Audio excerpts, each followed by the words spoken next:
Oya, show inaanza, watu wanafanyia kichakani. Kumbe kuna muuni anachukua picha taratibu, anatwanga photo. Alo, wamemaliza, binti amefurahi baada ya kuzinzika hapo, kanacheka, kanatembea kimisi kenyewe kashazinzika. Kumbe ni mtu na mpenzi wake, washakula mpango. Baby nionyeshe picha ulizotupiga mdao tunafanya hizi hapa. Tutakikomesha. Huyo muuni kachukua basketi, nakwambia mwanangu anakipaisha huyo. Kafika kwa paka mweusi. Hapo anapiga zake hodi. Umeona upuzi uliokuwa unaufanya kule, insha rekodi. La sivyo naomba $500, la sivyo nasambaza navujisha siri. Beba tu $500 zako hizo muuni, nisamee mwanangu. Nini hapo amefurahi, amefanya shopping baada ya hela za utapeli hapo. Wanacheka wenyewe.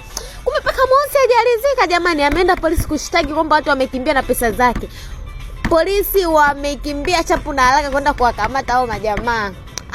Washachukuliwa. Moja kwa moja kituo cha polisi, wataeleza